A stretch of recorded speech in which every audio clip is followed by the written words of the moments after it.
Hello hi అండి, welcome to Kranti cuisine cooking channel. ఈరోజు మనం కోకోనట్ జెల్లీ తయారు చేసుకోబోతున్నాం. వేసవి స్టార్ట్ అయిపోయింది కాబట్టి అందరం ఎక్కువగా ఒంటికి చలవ చేసే వాటికే ఎక్కువ ఇంపార్టెన్స్ ఇస్తుంటాం. ఈరోజు మనం కోకోనట్ జెల్లీ తయారు చేసుకోబోతున్నామండి, హెల్తీగాను టేస్టీగాను. ఇప్పుడు తయారీ విధానం: ముందుగా ఒక 200 ml కోకోనట్ వాటర్ తీసుకోండి. అలాగే లేత కొబ్బరి తీసుకోండి, 1 కప్పు. ఈ లేత కొబ్బరిని చూపించినట్లుగా సన్నగా కట్ చేసి పక్కన పెట్టుకోండి.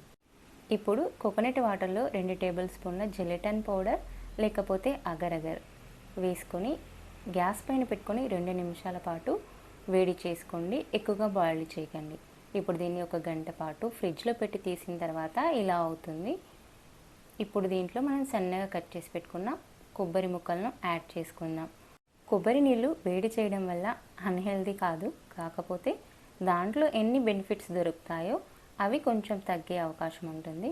ఇప్పుడు దీన్ని బౌల్లో వేసుకొని ఫ్రిడ్జ్లో పెట్టేసుకోండి ఒక 4 అవర్స్ పాటు.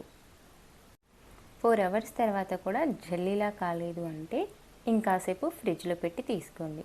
చూసారు కదా ఎంత చక్కగా జెల్లీలా తయారైపోయిందో. ఇప్పుడు దీన్ని మనం సైడ్లో నుంచి నైఫ్ పెట్టేసి ఇలా చూపించిన విధంగా అనుకోండి. దీనివల్ల సైడ్లో కంటకుండా నీట్గా వస్తుంది.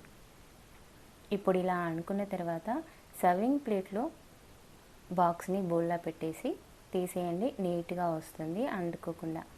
చూసారు కదా ఎంతో ఈజీగా ఈ సమ్మర్లో చల్లగా పిల్లలు స్కూల్ నుంచి రాగానే ఇలా చేసి పెట్టి ఇవ్వండి, చాలా ఇష్టంగా తింటారు. అలాగే హెల్త్కి కూడా చాలా మంచిది. వీడియో కనుక మీకు నచ్చినట్లయితే లైక్ చేయండి. మరిన్ని వీడియోల కోసం మన ఛానల్ని సబ్స్క్రైబ్ చేయండి. Thanks for watching. ఇంగ్రీడియంట్స్ డిస్క్రిప్షన్లో ఉన్నాయి, చూడండి.